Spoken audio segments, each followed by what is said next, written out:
everybody, what's happening, what's shaking, what's doing? Welcome to episode 314 of McRae Live. My name's Dave McRae, coming to you live from the Voice Man Studios in Toronto, Canada.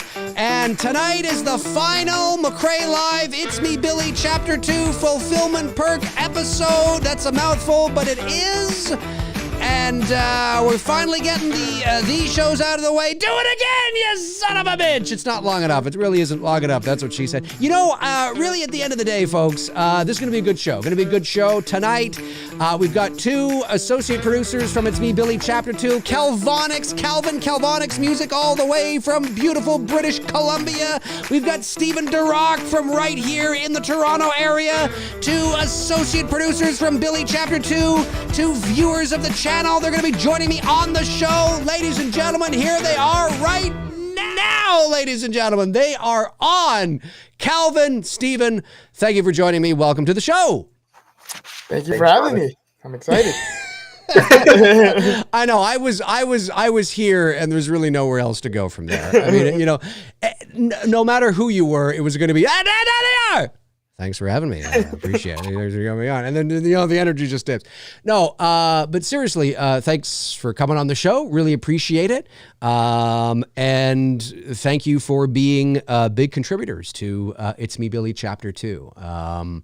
Bruce and I, you know, the cast, the crew, you know, without you guys, you know, without all of you, but certainly, you know, making the choice to contribute in that way meant a lot to us, and we really, really appreciate it. So, of course, thank you very much.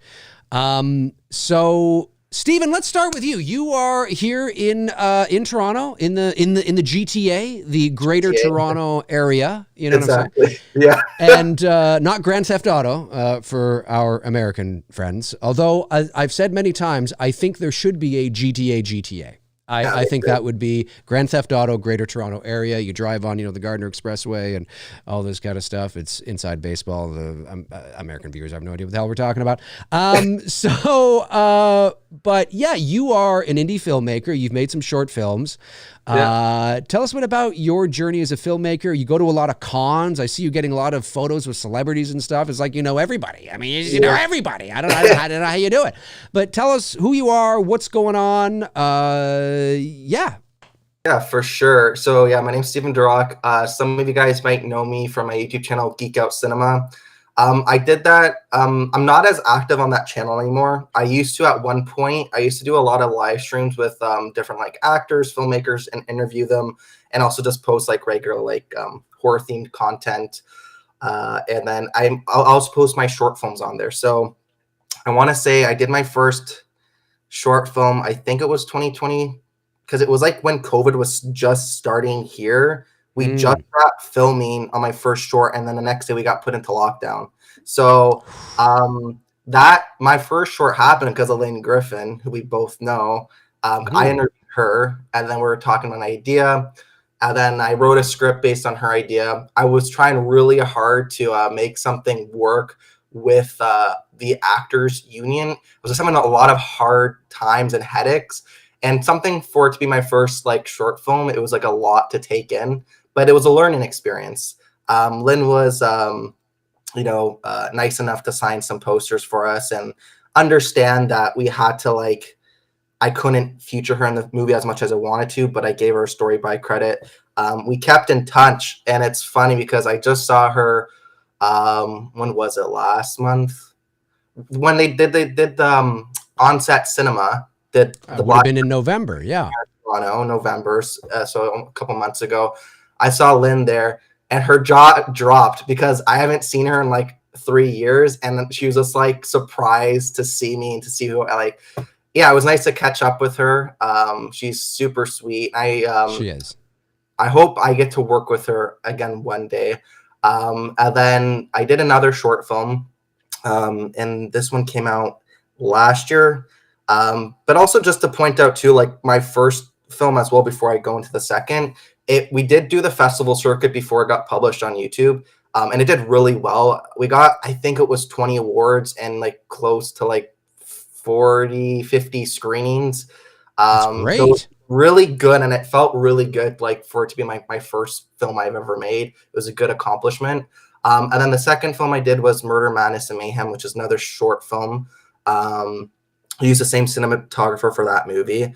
That one got published onto YouTube, I want to say early last year, and it was running the festivals in 2023, around the same runtime. Nice.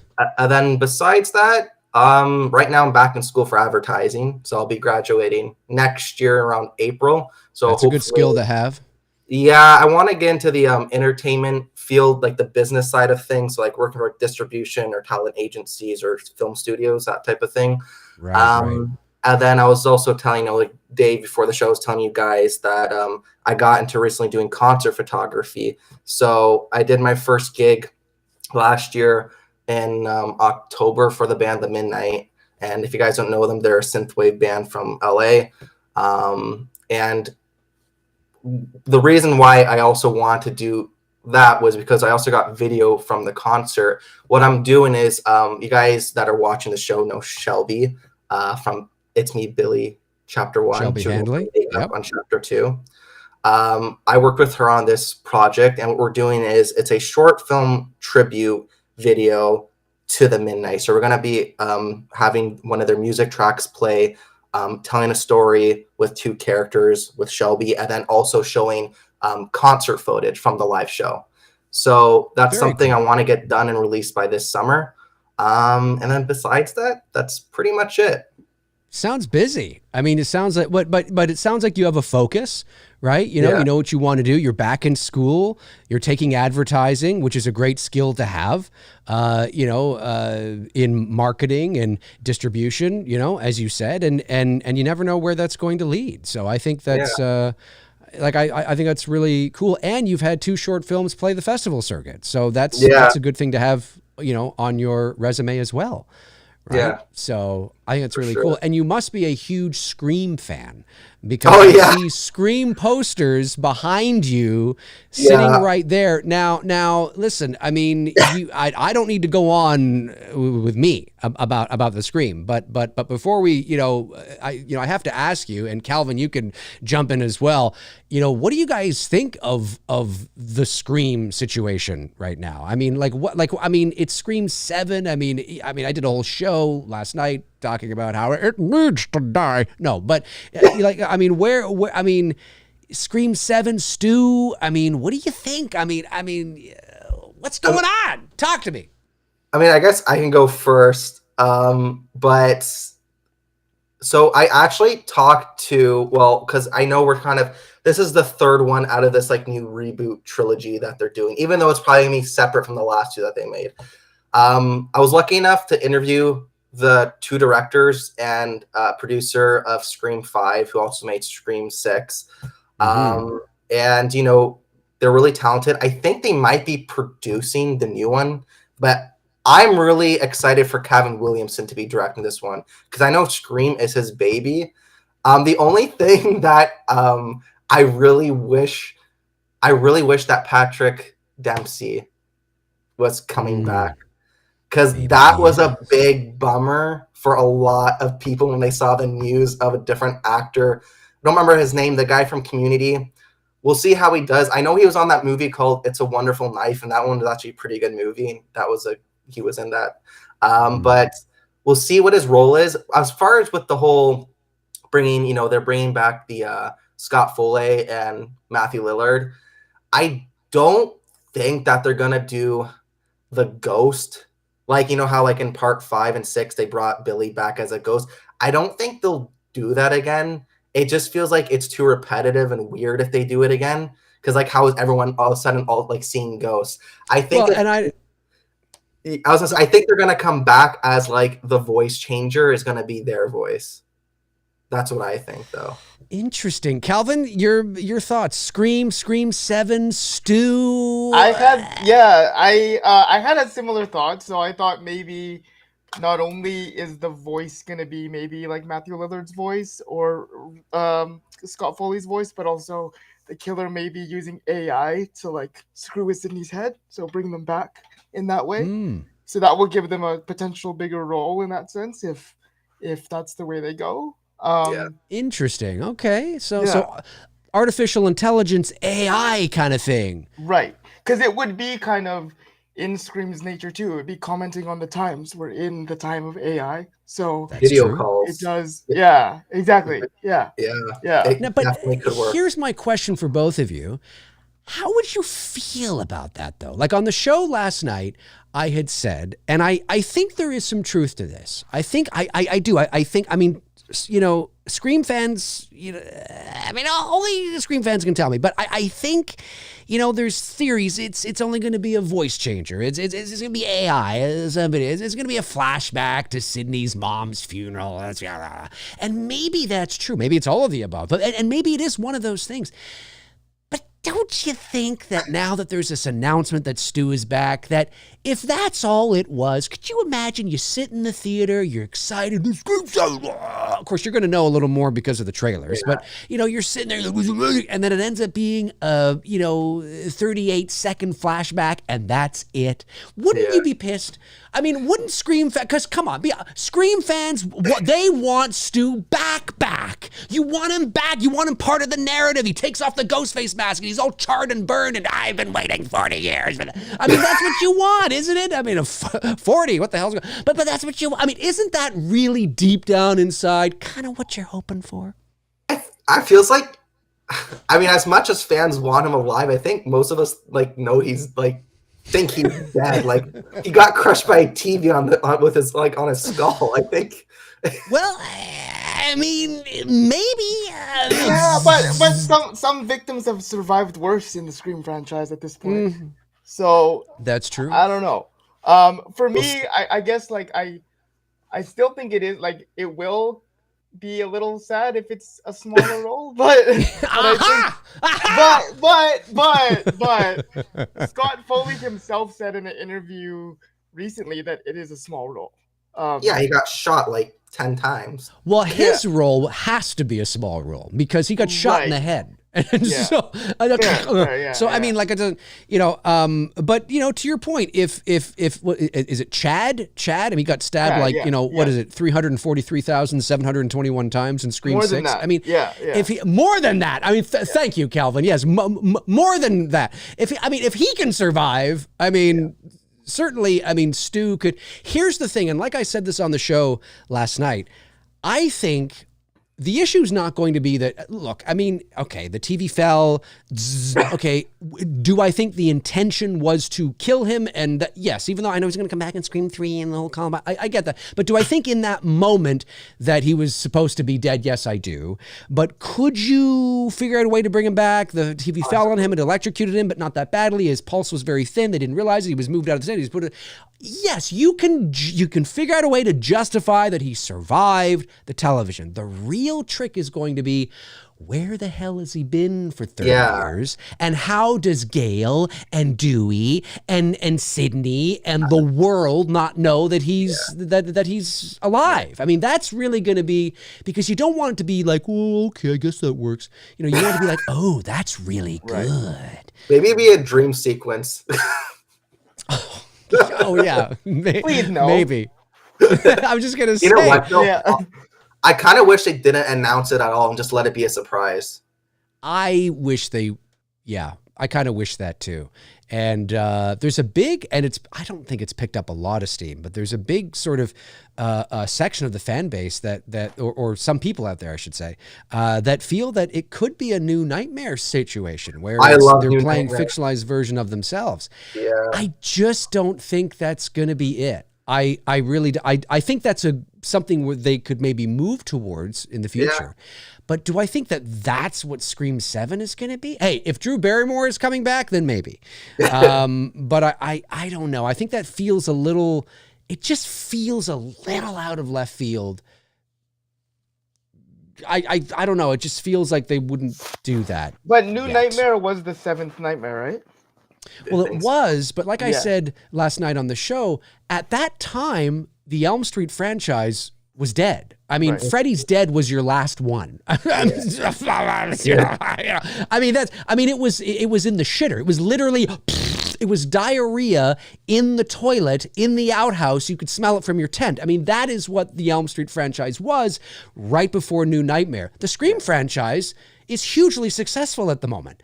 And the most recent films are like, making over $100 million at the butt. Well, I don't think Scream 5 made over 100 million, but Scream 6 did, and so it's doing really well. Why would you now do New Nightmare?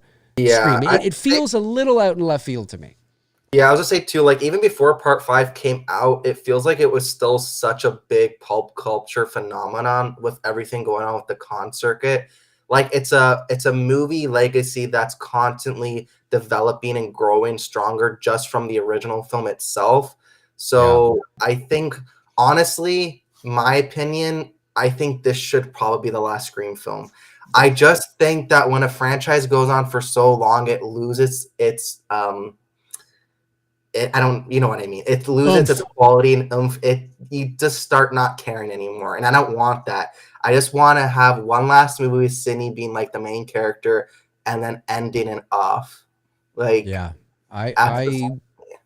what do you think, Calvin? Do you think this should be the last one? No, I agree. This is why I'm kind of pulling for the New Nightmare way of doing it, just because I agree with you, Dave. I think we both feel that Sidney had a great send-off in the 5th one. I think she did. I think she did. And I think they closed it off and they made people care about Jenna Ortega's character and Melissa Barrera. So to go back to Sidney now feels a little bit backwards to me and awkward.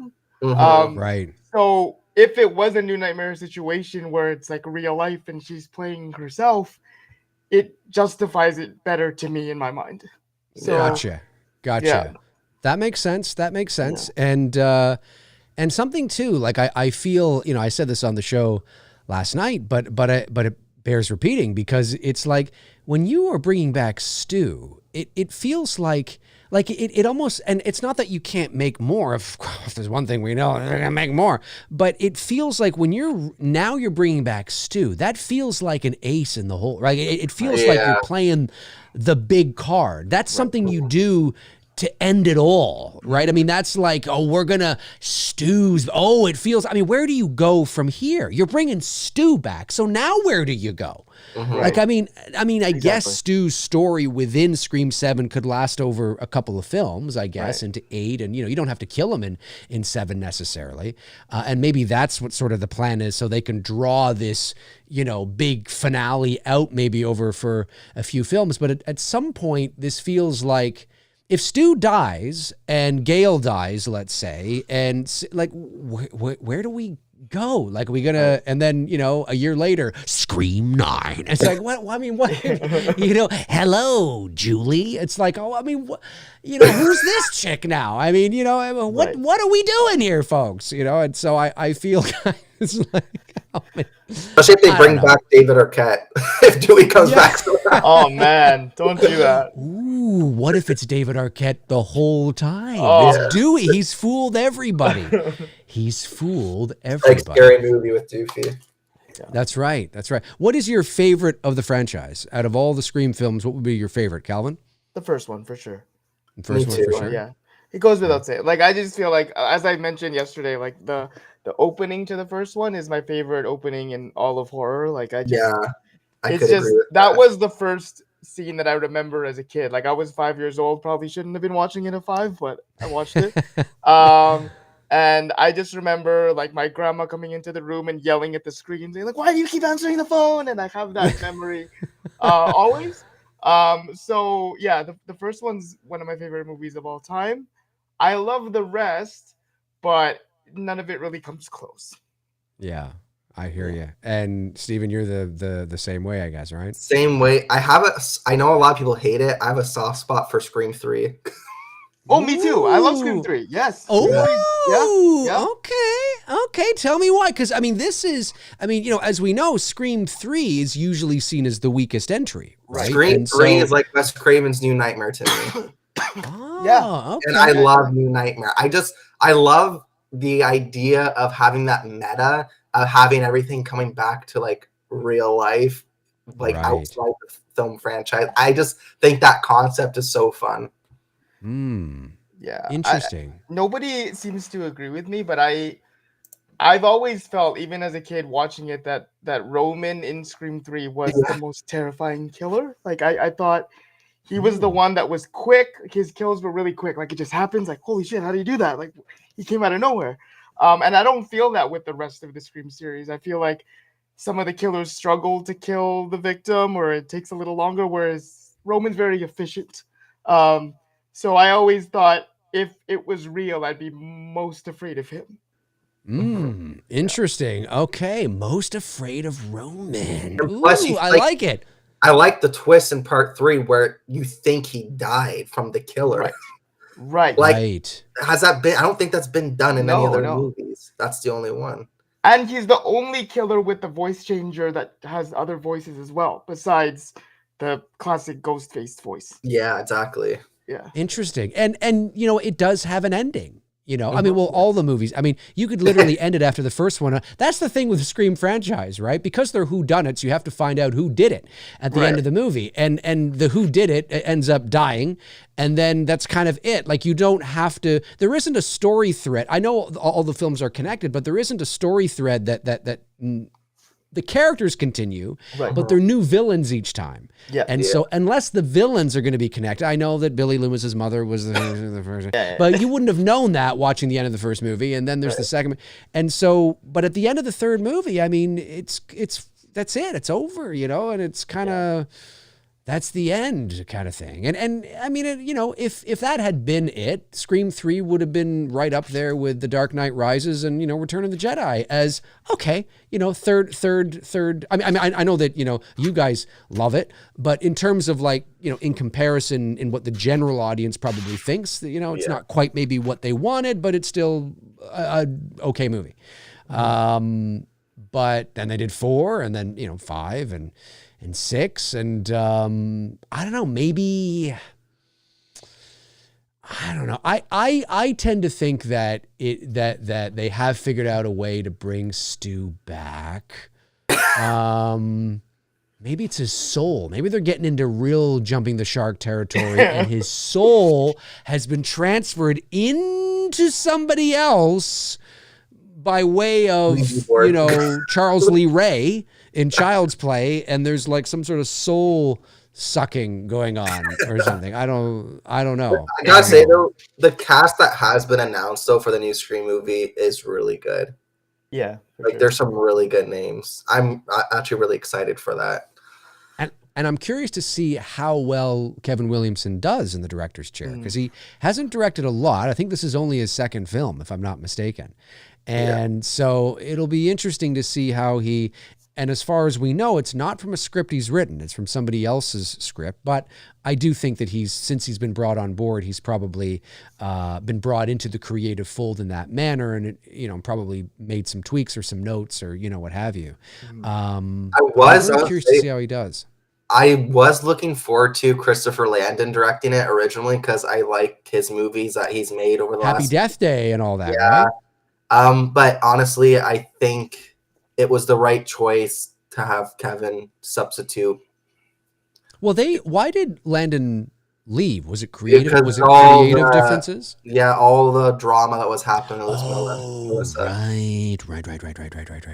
And like, who knows what's going to happen with that? Because the thing is, now Mason Gooding and Jasmine are returning, and it's not like they weren't going to return after Melissa and Jenna dropped out of the other. Like, so I don't know. I don't know. I don't really like talking about that stuff because you don't know. Like, it feels like we don't know the full story still. I don't know. Does that make sense? Like, I think we do, but it is what it is at this point, right? It was like 2 years ago that happened. It's like they moved on from that. And honestly, having Nev come back, I'm just happy for that, to be honest with you.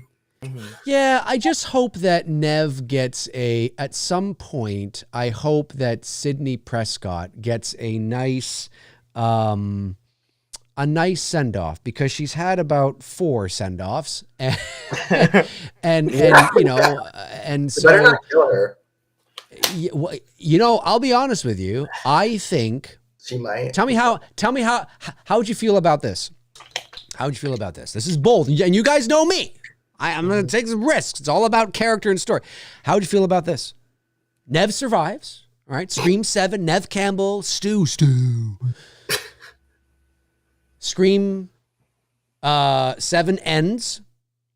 Does it end on a cliffhanger? I want the cliffhanger ending in Scream. We haven't had it. I want it. I don't know if that's going to happen. But you get to the opening of Scream 8. How would you feel about this? The opening of Scream 8 is Nev Campbell's, Sidney Prescott's death. Hang on. Whoa. Like, what the fuck? And then returning into the fold to investigate, to find out what's going on, Melissa Barrera returns as Sam. Oh, that's pretty good, actually. Ooh, she returns as Sam. Maybe she's now a police officer. And she returns as like, I'm gonna. This is bullshit. This is, whatever the case is. And she returns to avenge Sidney Prescott's death. I mean, I'm just saying, you get a little bit of salt in the wound, and then you get a little bit. Oh, hang on, there's a cake over here. There's a little slice of birthday cake over here, and then you're kind of like, ooh, I don't know what's gonna be. I mean, how wild would it be if we didn't know? I agree with you. If we didn't know that Stu was coming back, they didn't tell us, and they kept it from the trailers. You go to the movie. The opening kill, the mask comes off, and it's Matthew Lillard. Could you imagine? I mean, what would you do? You're sitting in the theater. He's not in the trailers. They didn't make an announcement that he was coming back. But during the opening death scene, whoever it is, the opening kill of the movie, the mask comes off, and it's Matthew Lillard. And it's like, oh! Yeah. I mean, that would... What? Anyways, I'll shut up now. What do you guys think of both my ideas there? I like it because I do want, kind of the same thing. I thought Sydney already had a good send off, so I'm for the whole get Sydney out of here kind of thing. I'm excited to see her again, but I just think they're kind of going backwards by bringing her back. And then second and most importantly, I have a crush on Melissa Barrera, so I have no problem with her returning. All right. And ladies and gentlemen, our third guest is Melissa Barrera. Hey! No. I was just saying with Melissa, I think her character development definitely showed in Scream 6. Like, I could tell that she felt more comfortable in the boots of that character. It felt like in part 5 she was still trying to figure out that character and how to portray and act as that character. Part 6 definitely showed an improvement. Yeah, no, I mean, because Sidney Prescott is my favorite final girl of all time, so I didn't think when they were making Scream 5 that they'd be able to replace her in any way, shape, or form. So when I started to really gel towards Melissa Barrera's character, it was just like, oh my god, they did it, they did the impossible. So the fact that now that all happened, it's just kind of like, it just feels it helps that she's kind of cute too, right? Well, yeah, of course. It was like me when I Know What You Did Last Summer. Yeah. I remember going to the movie theater in 1997. I'm 18 years old, and I go with Bruce. And we go to we're going to check out this horror. You want to go check out this horror movie? I Know What You Did Last Summer. I know what you what? No what? We're just going to go, all right, so let's go check it out. And I didn't know who Jennifer Love Hewitt was. I didn't watch Party of Five. I had no idea who she was. And I'm sitting in the movie theater, and she comes on screen. I'm like, who the hell is this? I'm like, what is going on, ladies and gentlemen? I'm like, who is this? And then, of course, at the end of the movie, that's all I could think about was, who is that? This, of course, you don't, I mean, this is like the internet's in its infancy. It's not like I can go home with Google Wikipedia, Jennifer Love. I had no idea who the hell Jennifer Love Hewitt was. And so I had to pick up a Teen Beat magazine to find out. But, but I was a little old for Teen Beat, but I was like, there she is. I got to pick it up. So yeah, no, I do know all about that. But I'm excited for that one too, by the way. What's that? I Know What You Did Last Summer, the reboot that they're doing with Jennifer and Freddie. I'm looking forward to that. Yeah. Yes. They are. She is back. And Freddie is back. Freddie Prinze Jr. Did say that that their roles are not huge. He did say that in an interview not long ago, but that doesn't surprise me. right? This isn't a legacy sequel where they are the focus. I mean, they're in it. It's not that they're not the focus, but I mean, in terms of like, it's going to be about a new group of kids, right? I mean, that makes sense, you know, and then it makes sense that something happens to these kids where they have to seek out Ray and Julie because they're the wise elders that have gone through this before. I mean, this is sort of like, that's kind of what's going to happen, and where they are and where they have to go, or if they're local or if they're not, or they have to seek them out, or maybe Julie James is this middle-aged cat woman now who's, you know, she's in her home and she's just, hello, you know, I mean, I don't know. I mean, maybe she's like the creepy lady in It Chapter 2. Yes. I don't know, but I'm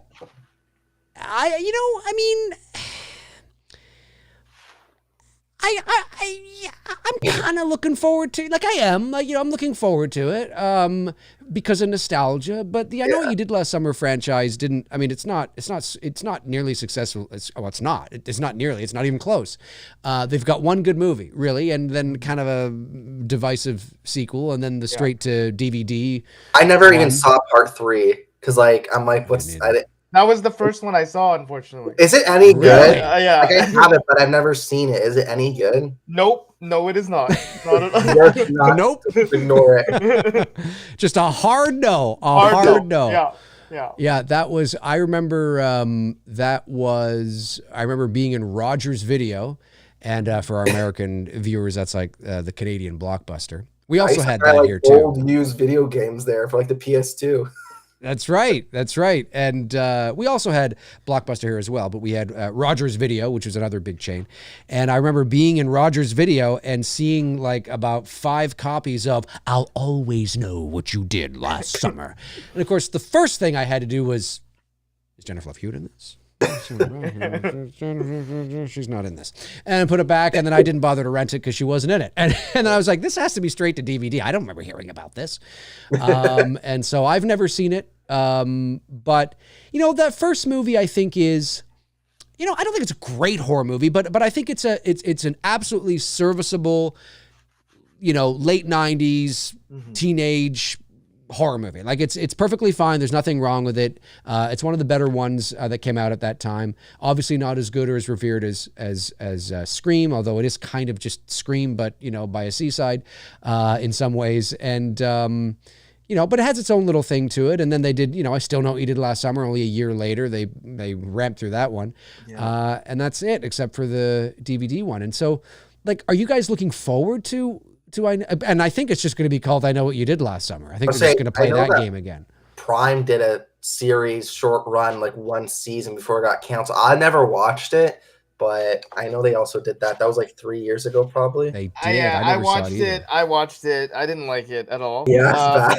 Yeah, I did like the Scream TV series though on MTV. Yes, yeah. The first 2 seasons were great, and then the third season I never bothered watching because it was a new cast. Right. Like, Yeah, same here. I don't know why they did that. It was weird. I never saw the TV series for Scream. It was good. But Wes was alive at the time, and he produced that show. Yeah. Mm. And the main I forget her name now, but the Willa Fitzgerald. Yeah, the girl from Strange Darling is the lead for the Scream TV series. Oh, okay, cool. I love that movie, Strange. Oh, Darling. so good. Yeah. It was so good. Have you seen that? I did, yeah. Steven? Yeah, I thought it was really, really good, and I liked the subversion of the expectations. You know, you think the guy is this, you know, horrible. Anything person. that guy is in, Kyle. He's honestly one of the best like actors in the horror genre. Like, he's good. He plays similar. He plays that kind of that what's going on. Yes. Yeah. That's right. Him and Samara Weaving have to do a movie. Maybe they'll do. Aren't they doing a Ready or Not 2? Yes, they are. I'm so excited. Ready or Not. Listen, I'm going to tell you right now. This is a missed opportunity. Yes, it's a missed opportunity if the sequel is not called Here I Come. Yeah. It's just like when they did the stupid, not stupid, it was a good movie. The the magic one. Now You See Me? Now You See Me, and the sequel was called Now You See Me Too. What? It should have been called And Now You Don't. Right. I mean, it's like analyze this and analyze that. They didn't go analyze this too. I mean, no, they didn't. Right. Or, and unless the two was TOO, and then that would have been kind of funny. But I mean, I cannot tell you. When I heard they were doing an analyze or a Now You See Me Too, I'm like, oh, I bet you it's going to be and Now You Don't. It just makes perfect sense. Right. And no, it's not. I'm like, so they better have, they have, what the hell were we just talking about again? What movie were we just talking about? Oh my God, I forgot too. What the heck? I'm having a brain fart here. How about Ready or Not? Ready or Not, that's it. Ready or Not, yeah. Ready or Not, Here I Come. It has to be. I'm telling you, they've got to do it. It's why I thought too. Maybe that will be the tagline, like of the front cover of the Ready poster. or Not, Here I Come. Okay, maybe. But speaking of Landon there, the guy, the director of the Happy Death Day series, I actually quite liked Happy Death Day. And I quite liked Happy Death Day To You was called, right? To You, Happy Death Day To You. And I always thought that if they did a 3, and I liked the way they took, part 2 had more of a whimsical science fiction angle to it. It was very like, oh, this is I like what they're doing here. They're not taking themselves too seriously, but it's fun. It's good. And so I was really I was hoping, of course it didn't do as well as part 1. I was hoping that they would do a part 3. Maybe they'll do a part 3 eventually. I don't know, but the window's kind of, closing on it. But I said Happy Death Day. Happy Death Day To You, right? Happy birthday to you. Makes sense. If Happy Death Day 3 is not Happy Death Day, Dear Something, Dear So-and-so, whoever the killer was, or there was a girl in part 2 where I was like, that should be the name of the Happy Death Day, Dear her name. Not the lead, not Tree, but her protagonist or her antagonist. So there's somebody, and I was like, it's got to be. I've seen 2, but I forget. And I was like, it should be like kind of like the birthday song, right? I mean, I know you're leaving out sentences, obviously, because it would be, it'd be way too long. But it's the spirit of it, right? Happy Death Day To You, Happy Death Day, Dear, Bob. Makes sense to me. Yeah, exactly. Yeah. I mean, it would be so good, but I like the Happy Death Day movies. I think they're fun. I even like that one that it was on Prime, that one where the girl has to go back in time to her. Oh, Freaky? No, not Freaky. Oh, not Freaky. Totally Killer. Totally Killer. Yeah, Totally Killer. Yes. Yeah. I actually thought that was kind of good. I don't know. There was the Netflix version of that movie that came out last year. Which one? Time Cut? Oh, I haven't seen that one. Yeah. It's literally the same movie, just done worse. Which one's better? Worse? It's worse? Yeah, done worse. Okay. Yeah. Well, that's not going to be on the list. But yeah, there's anyway, sorry, I think I've interrupted you guys. So are you guys, what a shock. Okay. Are you guys looking forward to the, I Know What You Did Last Summer Legacy sequel? Are you excited about it? Not excited about it? I'm excited. Calvin? Truthfully, I've never been the biggest fan of the series, so I'm excited in the sense that I'm always excited whenever a new slasher comes along, so I'll watch it. Right. But I've always been more of a fan of Urban Legend before I Know What You Did Last Summer. So I like that one too. Yeah. Urban Legend is a good one. Isn't Canadian. Robert Englund in that? Is Robert Englund in that? Yeah, he's the professor. That's right. Same with that Daniel Harris as well. Yeah, she's the goth girl, right? Yeah. That's right. And who's that other guy's name that has the podcast inside of you? What's that guy's name? Rosenbaum. Michael Rosenbaum. Yeah. And also a very young Jared Leto. Yeah. Oh, a very young Jared Leto. Yes. That is a good. That is a good movie. I think Alicia Wood, that was like her only. No, besides that, and then Long Legs. Those were like the 2 horror movies she's done. Yes. Yeah. She was in that one. Yeah, Alicia Wood. She was Long Legs. She was the mom, the crazy mom. Yeah. Oh, that's right. I actually liked. I liked Long Legs. Yeah, me too. I did. You know, there were people that were like, "Oh, this is crap, piece of shit." I'm like, it's not a piece of That's literally It all was- of my friends except me. Yeah. Yeah.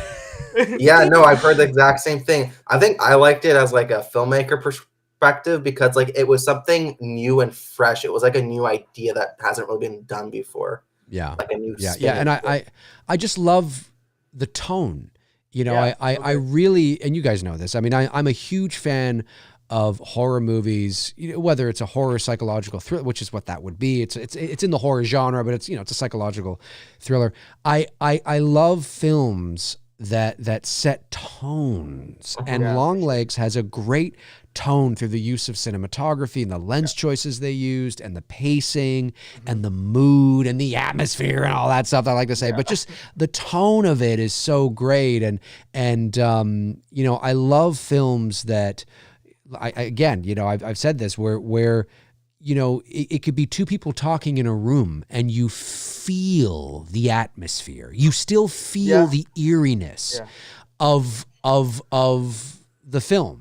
You know, even when nothing eerie or scary is happening on screen, it's two people talking in a diner, but the way it's lit and it's cloudy outside, you know, and maybe there's only a few people there, right? You know what I mean? And it's just pensive, and it's just, you still feel that palpable mood and atmosphere. And I love that kind of stuff where it's not that's literally it. I felt as I was watching it in the theater, I remember nothing happened yet, but I felt like something was off and wrong.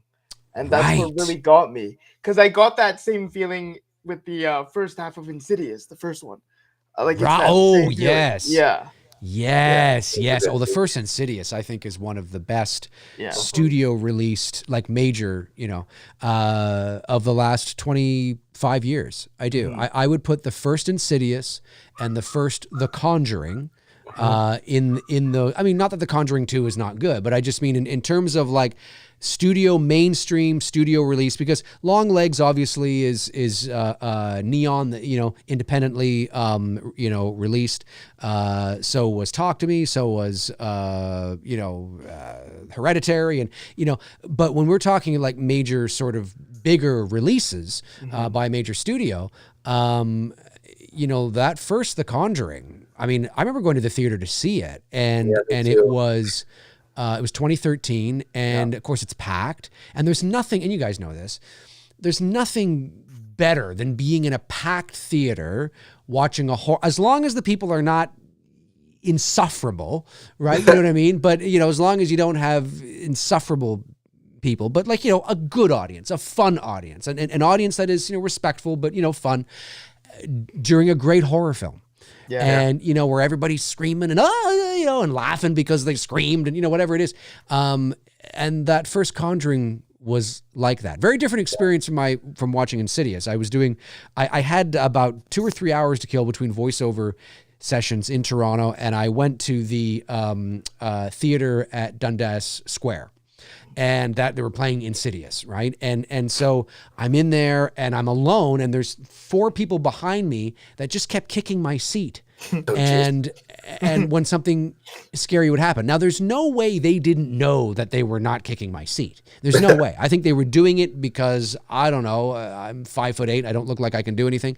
I have no idea. But they were doing it, and I thought I could stand up and turn around and give him the George Costanza, you know, or, you know, for those of you that don't know, there's an episode of Seinfeld where he stands up and he yells at these big guys, and they're like, okay, calm down.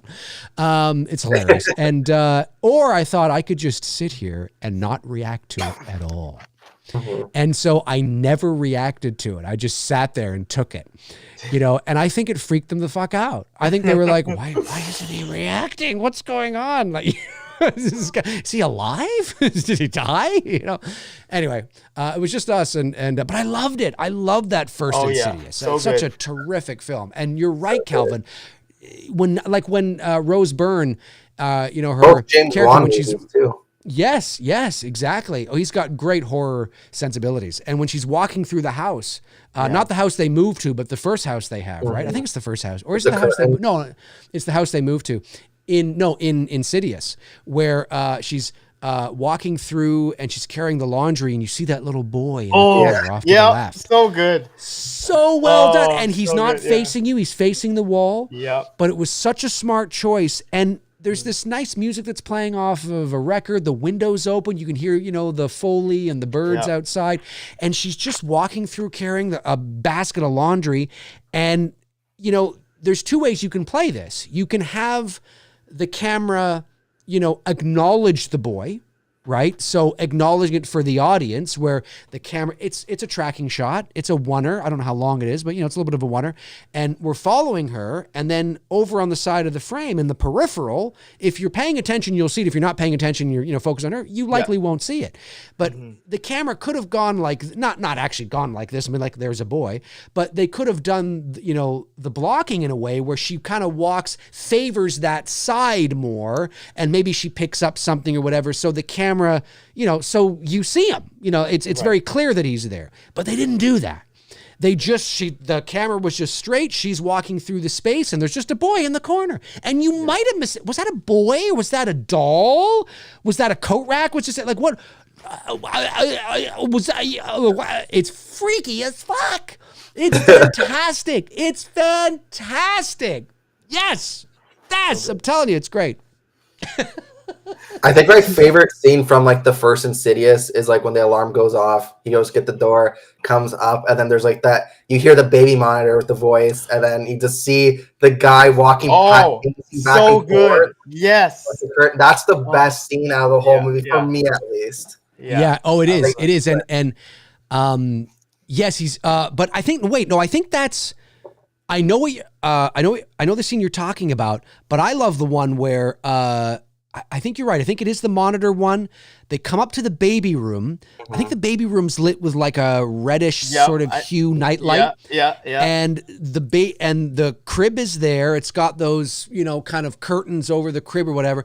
And you don't even realize that guy is standing on the other side of the curtains. Yeah. And he's just standing there. And then, of course, they have to cue you with, you know, boom, which is fine. Because the film is so, you know, hardly has any of that. It's fine. But it's that, I didn't even see it. Yeah, I'm sitting in the theater, and that's one of the moments where, you know, the people behind me are kicking my seat going, and I'm like, what did you kick? Like, as if you don't know I'm there. You know, anyway, that's all day. I'm still feeling it 15 years later, folks. I'm still feeling it. They probably don't even remember it. And here I am. I'm still not over it. No. But it was such a great thing. I'm like, oh, fuck, there's somebody there. And then he's gone. It's like, where'd he go? What's going on? And you're right. Is that the same scene, though, where... No, two different scenes. Yeah, they're two different scenes. Yeah, that's right. Where he's outside the window, and then all of a sudden he's in the room. Right. That's a good one too. Yeah. That's a good one. I still have. I was in my first year university when that came out, and I remember thinking like, okay, well, I know that at the end of this movie, I'm gonna have to go home, and I'm home alone that night. So I was like, I should be okay. Like, I'll be okay. But I remember, I forget what they call him, but the Darth Maul looking demon guy. Yes. Yeah. So whenever he's about to appear, you hear like a crinkle noise. Like it's like. Oh yeah, that's right. Comes out, right. So at the time, I had a pet chameleon, and my chameleon would climb his little tree in the cage, and so I got home and I heard, and I remember dropping to the ground. I literally face planted in my kitchen. That's so funny. Meanwhile, your chameleon's looking over you going, yeah. What the fuck are you doing? The hell, Calvin, it's me. Oh, man. What are you doing? Yeah. So good. It's funny how those things can get you psychologically. And of course, I mean, it does have one of the great jump scares of all time, which is the face over his shoulder. And it was such a great movie. Chapter 2 was and I believe it was called Insidious Chapter 2. Yeah. It was okay. I mean, it was fine. I think it was a bit of a prequel too. Like they go back and then they go forward. It was okay. I did like, because there's chapter 2, then there's 3, and then the key, the last, what's it called? Something key. I never saw that. The last key, and then the red door. So I actually really enjoyed the red door. I know a lot of people didn't like it. I enjoyed it. I liked it too. Yeah. I hate to say it, I kind of enjoyed it. Yeah. I don't think it's amazing. It's not the first Insidious. It tied in everything well with that family. Yeah. Yeah, I think you're right. And I think the fact that it was the same actor who played what's his face? The kid. Dalton. Oh, That's Dalton, right. yeah. Yeah, it's the same actor. So it's not just the same character, but the same actor. Now he's 22, whatever he is. And I thought that was cool. So there's a bit of authenticity there, gives it some credibility. And it made the most money out of any of the Insidious movies, which is why they're making another one. I believe so. I wouldn't have guessed that at all. Don't quote me on that, but I think it did. Okay. Or the most opening weekend of any of these Insidious movies or something. Maybe not total. But I think it did. It made a lot of money. And Patrick Wilson's directorial debut, of course. Yes. And it's not great, but I mean, I guess I walked away expecting worse. Right. And I was pleasantly surprised. And I thought, well, that wasn't bad. Like that was all right. That was, I mean, it's not any worse than any of the other shit we're getting right. So I thought it was fine. And 3 was way better than it had any right being. Yeah. But of course it's directed by Leigh Whannell. Right. And so, that right there should probably tell you something. But the Insidious franchise, that first Insidious is I think The Conjuring gets all the love, and I understand why. But I do think that first Insidious is underrated. Yeah. I have it tattooed on me, so. Really? Yeah. It's like a bunch of VHS. I don't know if you can see it, but it's like Halloween, Psycho, Scream, and Insidious. Nice. On my wrist. Nice. Yeah. That's pretty cool. Pretty cool. What are your thoughts on the? Sorry, go ahead, Steven. I was gonna say, because you're talking about Leigh Whannell. I haven't seen The Wolfman, but I've heard not so good things. And I'm really it makes you kind of not pissed off, but Leigh Whannell and James Wan both do amazing work. Right. And when I heard that wasn't doing as good, I guess, as they hope, that kind of bummed me out. Yeah. But I haven't seen it. I'll probably still watch it though. Yeah, it didn't. Have you seen it, Calvin? I did. Yeah. You did, yeah. I did see it, and I did a McRae Live episode on it here, and it didn't do very well at the box office, and it's unfortunate because I actually think it's a really good film. In my opinion. Good. I think it's, I think people. Okay, so one of the things that I've noticed is that people were, complaining about that it wasn't, as good as The Invisible Man. They were complaining more about how they feel that the transformation didn't go far enough, that it needed more, I think they were hoping for an American Werewolf in London, right. And I pointed out on my show, I said, well, I think we have to remember that, although we throw around the words werewolf and wolfman interchangeably to kind of mean the same things, there are distinct differences. And a werewolf, this is wolf man. And so he's bipedal, and he's going to look more man or more of a hybrid, right? Than he does werewolf. He's not going to look like an American Werewolf in London, and because a werewolf is usually, influenced by the lunar cycle. They can become a werewolf, and then all of a sudden they're a human again, and then become a werewolf, and then they're human again. You know what I mean? Whereas a wolf man usually, changes, and it's a bit of a different beast, no pun intended. And I thought it was great. I thought. Leigh Whannell is a great horror director. It has great horror sensibilities, and I think people were way too harsh on it. I think it's a way better movie than it's getting credit for. And I think the atmosphere is fantastic. I think the cinematography is great. I will say my only complaint is I felt the characters felt a little cold to me. I couldn't quite warm up to them. They felt, because we're introduced to the main characters already sort of estranged from each other. And so it kind of felt a little, I couldn't quite warm up to them in the ways that I wanted to. I mean, it wasn't completely void of anything, but I that would be my only thing, was like, I couldn't quite connect emotionally, maybe the way that I wanted to. But other than that, I mean, there's some terrific ideas, creative ideas, in terms of how you know, what the Wolfman sees and how we see as humans, they dance between those two realms. And I think it's really, really cool and very effective, because even though he's a wolf man and not necessarily a werewolf, he still has those senses, those canine senses and sensibilities, and he's becoming a half wolf. And so we're, you know, good. I thought it was great. I thought it was like, I'm like, what the hell are people? It's terrible. It's dog shit. I'm like, anybody who thinks Wolfman is a piece of shit, like a piece of shit, has never seen a piece of shit movie. I'm sorry. You've never seen a piece of flaming manure movie if you think Wolfman is a flaming pile of dung. You've never seen one. You may not like it. Maybe it didn't work for you. It was okay. Not really my jam. Not a fan. That's fine. That's cool. A piece of shit? I'm like, you know, I mean, Black Christmas 2019. Oh, shots fired. No. Who the hell likes Black Christmas 2019? I don't know. But well, you're not missing much. But no, I liked it, Steven. I don't know if you'll like it. I don't know if you'll, but I think you'll, when you see it, you'll get what I'm saying. Like you'll be like, yeah, this is all right. Like there's nothing. It's not a piece of crap. Yeah, you know what I mean. Did you like it, Calvin?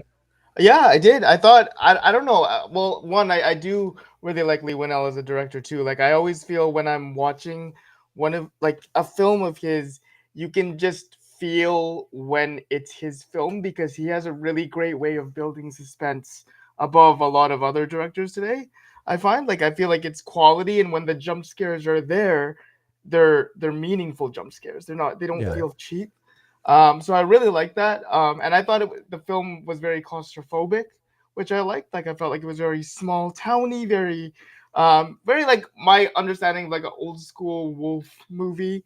It just felt very old school, which I enjoyed. And if people really don't like it, then they should watch the Werewolves movie that just came out with Frank Grillo, because that shit was trash.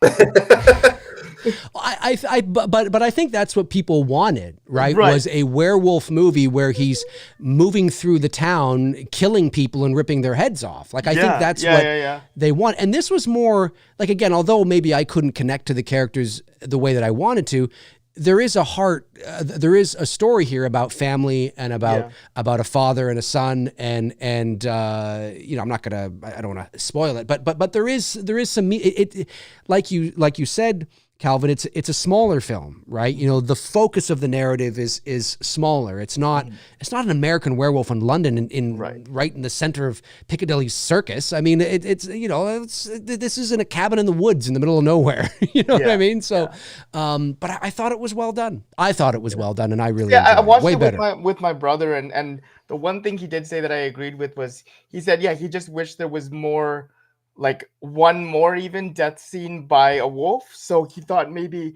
if there was like a neighbor or something, where there was one more character where they could just be offed in a cool way. I thought that'd be good. Yeah. So funny how people are like, we need more death. Right. Needs more death. It's like, have you guys seen Nosferatu? Yes. I haven't. I really wanted to. Okay, it's good. Well, twice, then you must have really enjoyed it if you saw it twice. Did, yeah. Nobody goes to see something they think is crap twice. Well, maybe somebody does. I don't know. I really enjoyed it too. I thought it was fantastic. Yeah, I thought it was good. Thought it was great. The mood and atmosphere. I was thinking that the whole time. Mood and atmosphere throughout the whole movie. Oh yeah. And my smiling face just kind of went by your head. Exactly. I will say something, because I've heard a lot of good things about it. I have seen pictures of what Nosferatu looks like. I don't know how I feel about the looks of the vampire. That's just me, though. I really liked the way that Skarsgård looked. I because when you look, he looked very similar to Vlad the Impaler in a lot of ways. Like very who Dracula true. is essentially that is based true. on. I think because I'm thinking about like how the movies make vampires look. That's actually a really good point, because I do know what Vlad looks like, and that actually looks like it's like a dead version of Vlad. Yeah, and you know, the mustache and everything. Yeah, well, and a lot of men looked like that then, and you know, I think we've gotten too used to "I want to suck your blood," like we got used to the collars and the red lipstick and the, you know, and there's nothing wrong with that. I mean, that's great. And then of course there's, you know, the Gary Oldman version in 1992, and there's been different iterations. This of course isn't well, I mean, it's, you know, it's Count Orlok, okay, but it's the Dracula story essentially, and with some differences, but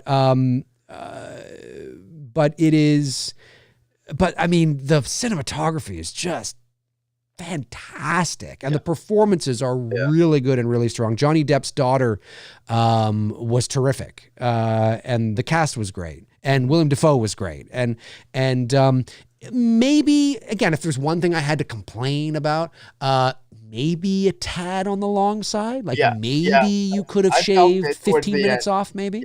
Yeah.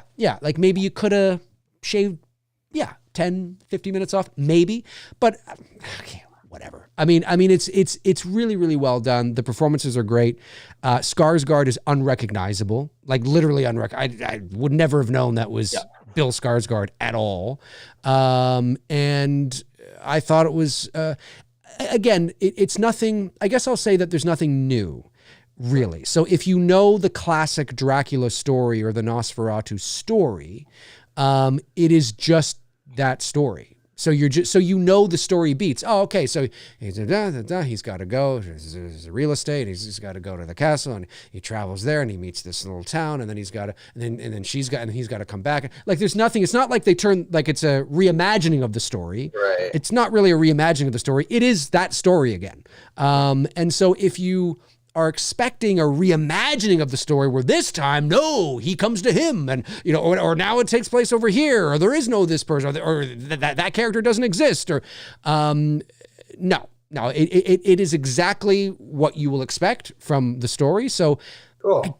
That's, I guess, but it's a classic. It's a classical story told again, right? I'm looking forward to it. I have been wanting to see it. I just haven't had time to go to the theater go see it, but I'm looking forward to it. The last vampire movie I saw was Renfield, and I really liked that one. Oh yeah, very different from Nosferatu. Yeah, very different. But, yeah. But very what's different. His name is in that too. Nicholas Hoult is. In yes. Yeah.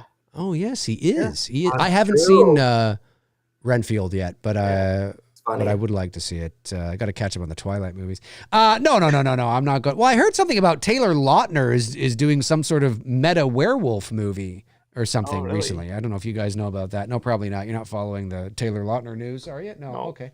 Anyway, you heard it here first, folks. You heard it here first. But are you guys going to see now?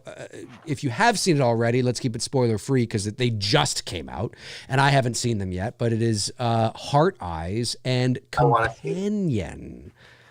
I have not seen it, but I really want to. I have seen both. You've seen both. All right. Spoiler free. Spoiler free. Calvonics music all the way from beautiful British Columbia, Canada. Spoiler free. What did you think of Heart Eyes and Companion? Fucking fantastic. They're very good. They're both very good. I will say it's probably going to be an unpopular opinion, but even above both of those though is actually Presence, the Lucy Liu horror movie that came out recently. Really? Yeah. So you've seen that one too? I've seen that one too, yeah. And what did you think of that one? So that one I really liked because it has a very Stir of Echoes feel. So, and then I realized after I watched it that it's the same director of Stir of Echoes. Oh, cool. That actually, yeah. So that is a movie. I did a most anticipated movies of 2025 to my members about a month or so ago, and Presence was on my list, and I haven't seen it. And obviously, it can't be that anticipated if I haven't seen it. But it was on the list because I love the premise. Right. When I read about it and I watched the trailer, I loved the premise that you're watching this movie from the perspective of the Presence.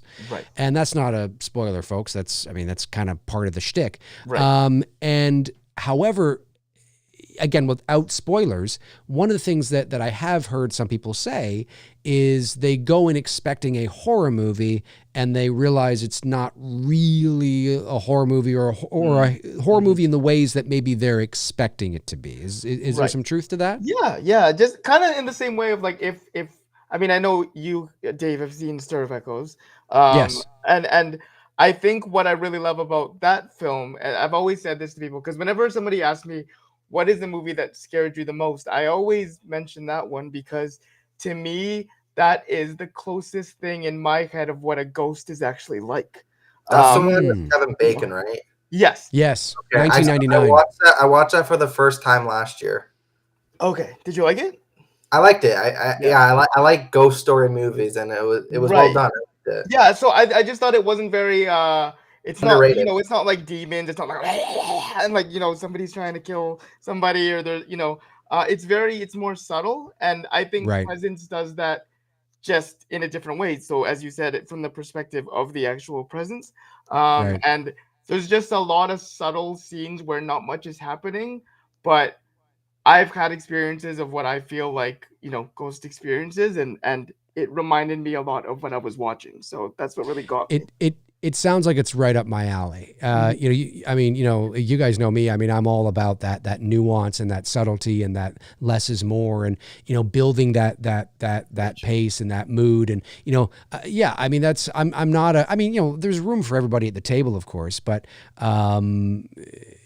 you know, it's you know, it's like even with my own film, not the Billy films, but the one that I'm in development on now, which of course is based on you know, true events from my second year of college, and it's in the horror genre, but it's not.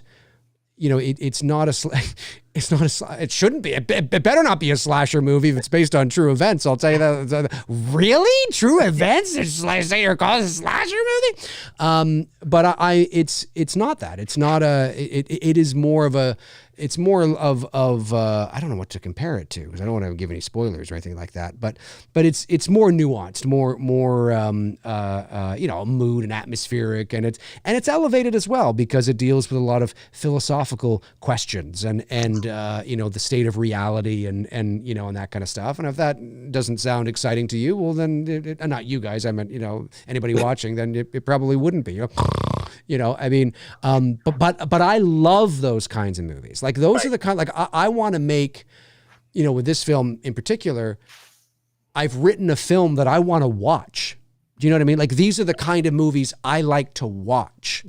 You know, and I love when things feel more real. And feel more grounded and feel more like how they are. Now, that doesn't mean you don't show things or you don't get a little sensational when you need to, but you do it at the right moments where it feels earned, and then it feels more real still, even though it might be a little sensational. It feels more real because it feels earned, because you've taken the audience on a journey and you haven't peaked in the first 10 minutes of the movie. The Conjuring, the devil made me do it. And so, you know, because if you peak in the first 10 minutes of the movie, you have nowhere to go emotionally for your audience, right? You know what I mean? Like if the first 10 minutes of your movie is this great special effects extravaganza, like where do you go? I mean, where do I go? You know, and kudos to the first Insidious and the first The Conjuring for doing that. Because The Conjuring didn't get a little sensational really until the end of the movie when it needed to. Yeah. And same with Insidious, you know, in a lot of ways. And so I like movies like that. It feels real, feels grounded. So that excites me. I'm really looking forward to checking it out. I was gonna say, I do like when movies start with the way that they're gonna end. Like when it starts in the ending scene and then it jumps back and then that's kind of cool. I like when that happens. It just builds more curiosity, I guess, for me. Yeah. And you know, and like I said, there's room for everybody at the table. I mean, there's room for slashers, there's room for the Terrifier movies, there's room for the you know, the Hereditaries, there's room for the Freddys and the Jade. There's room for everybody. But I've always and I love those movies too. It's not that, well, I mean, you know, the Terrifier films is not, I'm not really a huge fan of splatter, but in terms of like just the horror genre, you know, I'll watch anything. But as I get older, and, you know, and it's been this way for a long time, I just think it's naturally, I really love those movies that are, again, more subtle, nuanced, like, you know, The Others, you know what I mean? Or, you know, you know, Hereditary, or, films that are just, you're just like, story development. Yeah, story and character and the scares too.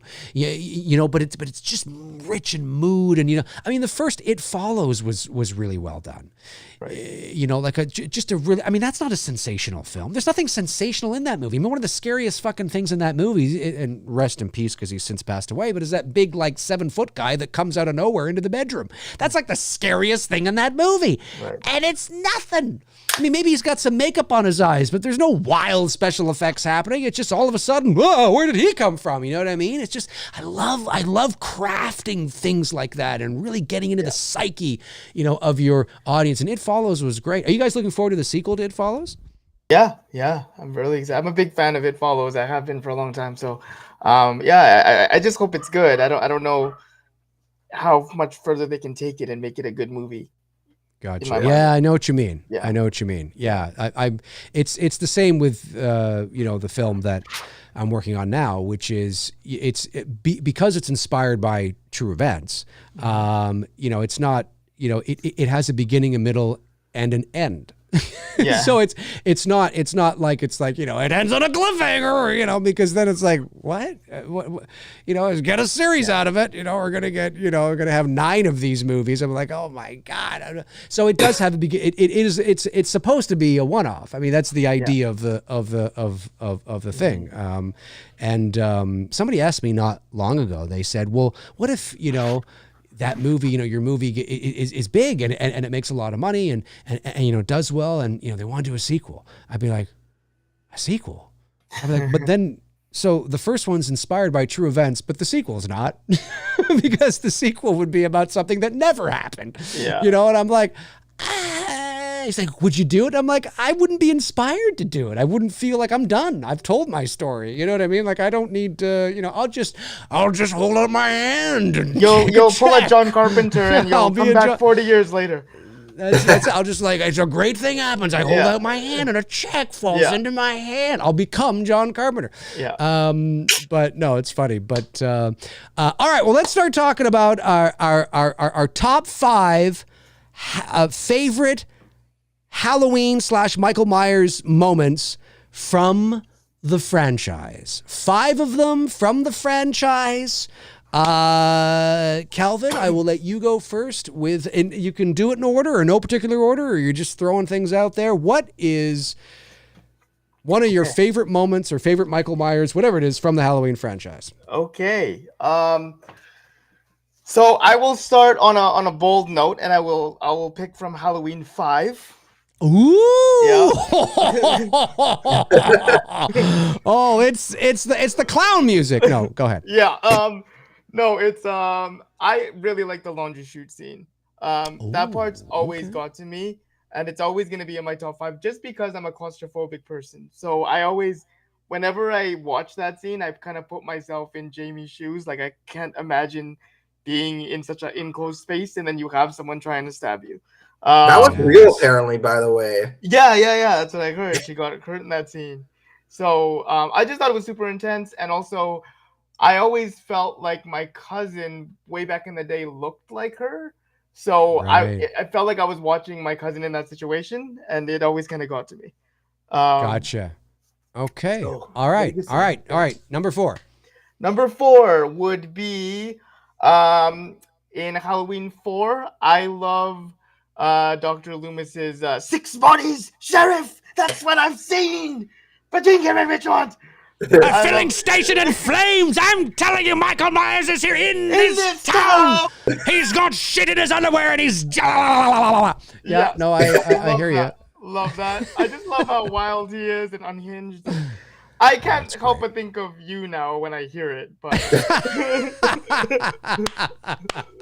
That is amazing. That's amazing. Yeah, but I love that. It's just such a good scene. It really shows the urgency of what's going on and conviction. He says it with such conviction. Oh, he looks like he's about to keel over. I mean, he's I mean, maybe he was. I don't know. And by the way, I agree with you in the laundry chute scene. I think that's a very effective scene. I do agree with you on that. Perfect. Okay. All right. Number 3. All right. 3. 3 would have to be when Michael gets his mask in Halloween 2018. Okay. Now, this is probably just because of how excited I was for the movie. Like, I discovered your channel around that time and the whole lead up to 2018. And my last experience with Michael Myers in a movie theater was Rob Zombie's Halloween 2. So I was just very excited to have the original Michael back.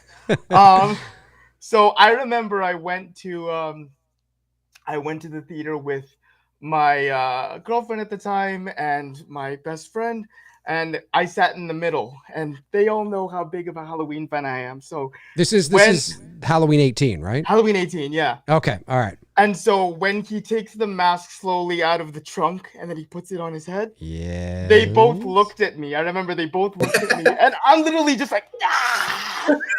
Yeah. You're like, oh, Literally, yeah. It was the most exciting thing amazing. ever. Yeah. So I'll always hold that scene close to my heart. That's awesome. Yeah. And then number 1 and 2 is actually my 1 and 2. Like, I feel like I know for sure these won't change ever. But they can kind of interchange. So 1 could be 2, 2 could be 1. But Janet's kill in Halloween 2 with the needle to the temple. Yes. Such a good scene. So So good, because I just feel like with the color of the room and then Michael's face kind of appearing from behind her, great. it really just shows the effectiveness of his mask and why it works that way. Yes. Yes. Controversial, but I've always preferred the look of Dick Warlock's head and mask. He's my favorite. So I actually got Jimmy Falco to make a replica of that scene, that mask. Nice. So nice. So Jimmy Falco is great. Such a great artist. Great to deal with. He's the one that made the Halloween flashback masks for our Indiegogo campaign. So he's just terrific. So good. So good. And then the first one would be Bob's kill in Halloween 1. Okay. All right. Classic. Yeah. I think just because, to me, when I think of the shape, that's what that is. Like, he's always in the shadow. You never really see his face the whole scene. And you just see like a shadow with a knife. And then just stabs Bob. I do think that the Bob hanging to the wall is a little silly. But I think it's the strongest knife in history. I mean, exactly. But I love that scene. It always gives me the chills when I watch it. Yeah, it's great, and I love that on the wide shot when Michael is doing the head tilt back and forth, the knife has its own light shining on it. Like you could, there's no, that's great. That's great. Those are all really good. All really good. Steven, what about you? Off the cuff, 5 you can think of? Yeah, the thing is, it's so funny because like I remember like the original Halloween, it was like really the first horror movie I ever watched as a kid. Right. So I've seen it a lot, and I've seen all the other ones, and like, you know, they have their moments. But the first one's like such a classic. I would say from my favorite scene from the original movie would probably, I really like the sequence when like Laurie finds all of her friends dead. And then like it's just that whole chase sequence where he's just constantly following her into the other house, and then like, you know, you have the unmasking scene. It's like a big finale, that whole sequence. Right. I would say that's definitely one of them. Going into the sequels, Part 2 is a great movie. But I'm trying to think of anything like really stands out. Still my favorite sequel. Yeah, it's really well done. It's my favorite movie from the franchise. Really, Part 2. Yeah. Nice. I do like the hot tub scene. That's a pretty good sequence. Did Frank Riker just walk in here? I'm not sure if. But no, I don't know if that would be actually my top. But it's a good. I guess kill scene. Just that's a special effect with like her face like melting off. It's like it's good. Yeah, it's good. Part 3, obviously, there's no Michael Myers, so I might skip that. I do like the movie, though. Part 4, I like the scene where Danielle Harris as Jamie's at the store picking out her costume, and then she sees, like, the reflection, and, like, she turns around, and, like, I like that sequence there. Good. Part 5. There's a lot to choose from in 5. I mean, Oh, I like the pitchfork. The car. Yeah, you know what? That's good. That's good. Yeah. I like that one. I'll give you that. What's that? 3 so far?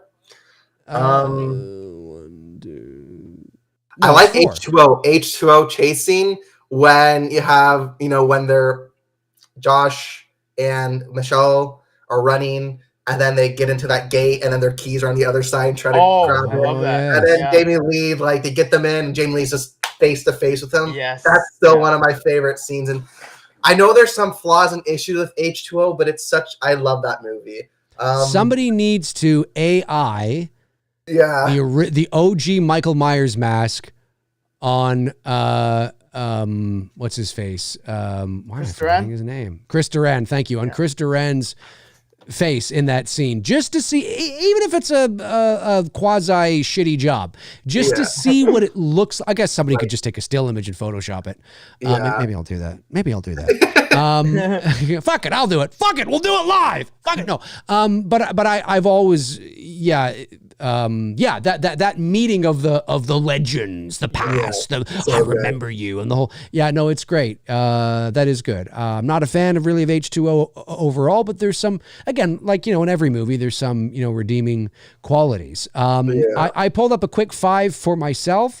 And I'll just quickly rhyme them off here. I mean, I know I've never really talked about Halloween before on the channel. So let me see here. Where are they? Okay, so in no particular order, I'll take the hallway shot in 78. Which is when you can't kill the boogeyman, and looks, and there he is, just standing there at the top of he's got the knife out and everything, and he starts walking, and it's that low angle shot, and he's got the little hairs coming out and everything. It's just so ominous, and boom, boom, boom, boom, boom, ding. I'm so jealous that you have a signed photo of that. I do. It was 2015 at Fan Expo in Toronto, and I've been to Fan Expo maybe 4 or 5 times since then. But I usually just go, like I say, check out the horror merch and, the vendors and things like that. And all the power to people who stand in line for 8 hours to meet. I waited 3 hours for Nav. It's, but it was that's worth it. Yeah, that's worth it. Yeah. Hey, you know what? If it's your favorite, I totally understand. I went early. Again, this is 2015. And I was like, I'd never been to a convention before in my life. Oh, wow. And so I was like, how old was I, 2015? 36. So I was like, I'm going to go. It's Nick Castle. It's the original Michael Myers. That's really cool. And so I'm like, that's really cool. So I go down and I walk in, and it's early, and I walk across, I mean, it's where they are there. And I walk over, and he's sitting there with his assistant who, takes the money. And there's nobody there. There's nobody in line. Nobody in line. It's early. And I understand that. I mean, you've probably got you had Malcolm McDowell down the row. You had, big, I mean, Nick Castle to us is like, oh, it's Nick Castle. But if I go out on the street and go Nick Castle, it's not like saying Harrison Ford to somebody. You know what I mean? Like, they're not going to do Nick Castle. I don't know what the fuck that is. You know what I mean? So to us, it's like meeting Harrison Ford, right? But, to average people, it's like, Nick, I'm just going to go down here to, Brad Pitt or whatever. It wasn't Brad Pitt, but there were a lot of name actors that you would recognize, and Nick Castle, and it was early. It was early, to be fair. But there was nobody there, and he was just sitting there laughing, with this assistant. I'm like, there's nobody there. I'm just gonna walk up. This is fantastic. I don't need to stand in line. So I walk right up, and we shoot the shit for about, honest to goodness, probably about 15, 20 minutes before. And I didn't just take up his time. I mean, it was in, for the purposes of getting him to sign something, and he signed the photo. He had that photo there, and he signed it, and we were just talking, and really, really nice guy. We talked about The Last Starfighter, and we talked about, Dennis the Menace, and just sort of, I wanted to sort of talk to him more about not just Halloween, right? Yeah. And very, very nice guy. And then after about 15, 20 minutes, a line slowly started to form, and I thought, okay, that's my cue to let him make his shekels, and that was it. And a very, very, very nice guy, and that was the photo he saw. To Dave, the voice man, Nick Castle, the shape. I'm like, yes, awesome. so good. Dave, so good. Did you go to Fan Expo at all when Wes Craven and George Romero was there? I think John Carpenter might have also been there. It's like a while back. No, I mean, no. If it was before 2015, the answer would be no, because the very first time I went was 2015. I think 2015 was the first time I went too. I went the year that Robert Englund was there. I don't know. Robert Englund was not there in 2015. Maybe it was a year before that then, maybe. Maybe it was the year before or the year after. I'm not sure. Yeah. I don't think Robert Englund was there in 2015, because that would have been, another, because it was Freddy Krueger, He was $45 for an autograph. Now he's like $120. Oh yeah. No, he's gone. And I did get to meet him, sort of. Not quite, but kind of, when with myself and Miko Hughes and Cecil Laird, we all kind of, but there were so many people that there wasn't time. I mean, we just went in, and I've shared the photo, and he looked at all of us and, hey guys, okay, spots, okay, next, I mean, it's just, I mean, there really is, but even with Miko there, as well. I mean, it's just like we don't have time for this. I mean, there's like 500,000 people, not 500, but there's a lot of it's like 5,000 people out there, and so totally understandable. I get it. I understand it. When you have to, he's older now too, I'm just going to say, but he's in a chair as well. And if you're on a chair, you got a lot of people that are, starting to come through, if you got to sit down, but anyway, I digress. But yeah, so the hallway shot, definitely a favorite of mine. Calvonix, the reveal in Halloween 2 is what I've written here. And that is the Janet kill. When she's backing up and you just see the mask slowly emerge in that sort of reddish kind of light. It is, Dean Cundy again, again is the DP. I've often said it is probably one of the most Halloween one-shots in Halloween 2, which is why I think it's very effective. It's part of his MO. It's what the shape does. It looks, it's so good. I mean, the needle and the air, and that's cool too, but just the way he emerges, it's like, it's so good. So good. The classic sit-up in Halloween 78, when Michael sits up and then just does the head turn and looks over. It's great. It's so good. So good, so good. And I've often said this, and I'll say it again. I think what makes it, not that it couldn't have worked if you had done it this way, it probably still would have worked. But I think for me, I would have made the same creative choice that Carpenter did, which was was not to rack focus. And so, Myers is, he's not completely out of focus. It's what we'd call like a soft focus. So you can see him, but you can't really see, details. But he's lying there and the focus is on Laurie. And I don't know who their focus puller was, but they obviously were instructed not to pull focus, because they could have done that. When Myers sat up, they could have pulled the focus from Laurie to Myers, right? And then just, you see him turn, which probably still would have worked. But I just love that they don't. Because there's something about him being sort of soft focus, out of focus in the background, but you see him sit up. You know what I mean? It's almost like this, it adds that extra layer of, I don't know, he's behind me. There's just, I don't know, there's something great about that. So I love that, obviously. And then I went a little avant-garde and went to the new trilogy to try and pick, two things that I like. And one of them is, both actually are in Halloween Kills. The Lindsay Chase scene, I think in Halloween Kills is quite effective. One of the more effective things in that movie, because it's just like, you just hear, I don't even know if it's music. It's just like you hear his breath and like this heartbeat almost, like this, the dun, dun, dun, dun, dun, dun, dun. As he's walking through that, park area, she's hiding by the river. He's on the bridge, and you see his, reflection in the water, and it bum, bum, bum, bum, bum, bum, bum, bum. Something like that. It's really effective and really, really well done. I thought, this is Halloween. This is more of this, please. Not all of it, but this is, I wish it was a little longer. I wish the chase scene had lasted long. Kind of like how I felt about the chase scene in 18 with that great score. Boom, you know, that, oh, it's so great. But it lasted like 8 seconds, you know, and so, you know, I wanted a little more of that. So, but I do think the chase scene in Lindsay's scene in Kills is one of the better things in the movie, Halloween moments. And then the fire reveal at the beginning of Halloween Kills. I mean, you know, when he steps out of the fire or the house and the house is burning all around him, he's got the Halligan in his hand and he's just standing there. You know, the firefighters are like, fuck.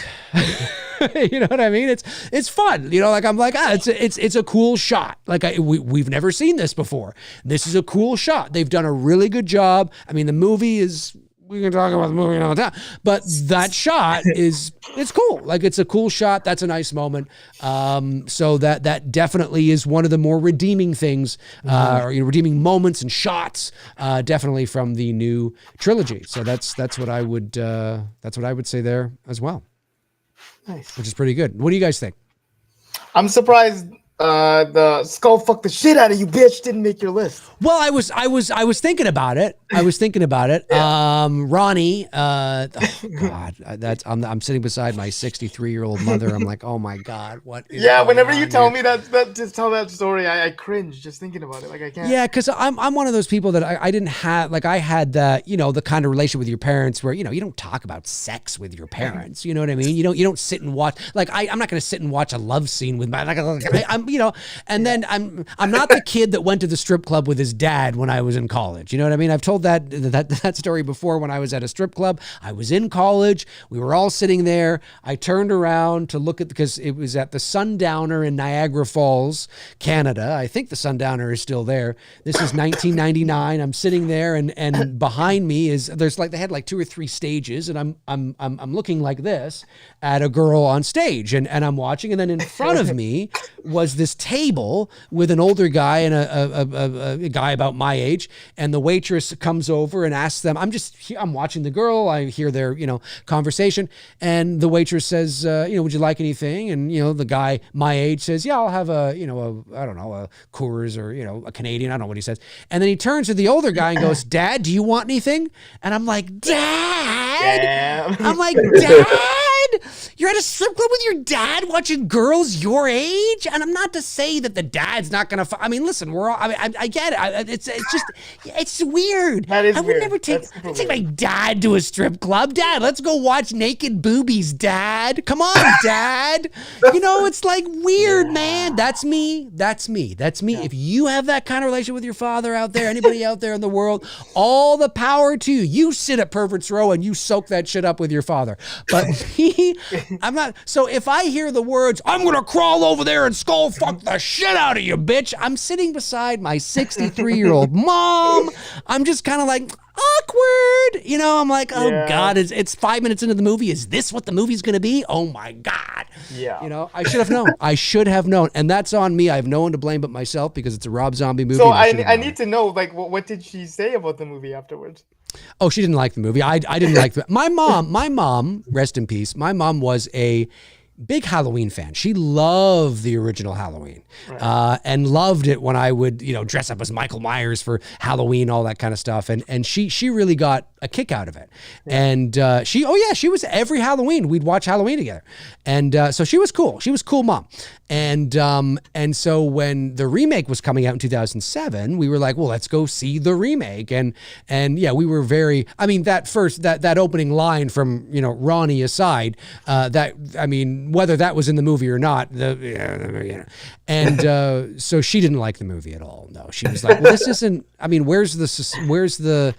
it's not, and she was 63, right, in 2007. Right. So she comes from that era of that, you know, that classic Hitchcock era, and you know, all that. And so this is like, what the hell is this? Like, this isn't Halloween. Like, we thought maybe it was going to be a little more subtle. I think she may have liked 18 though. I think she would have liked 18 more than Rob Zombie's film, because 18 is more subtle, more nuanced than Rob Zombie's, you know, film is, right? So, that was embarrassing. That was like, oh God.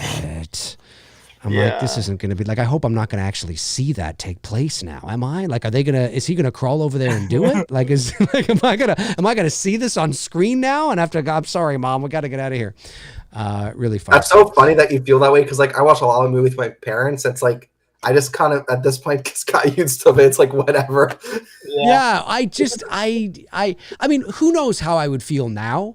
You know, I mean, my parents died when I was 32, so I'll be 46 in May. But I still think there would still be that kind of, you know, I'm not gonna. It's like, you know, it's my dad, it's my mom. I'm not gonna sit there and go, yeah, let's sit down and watch 50 Shades of Grey, Mom. You know, I'm like, I don't know.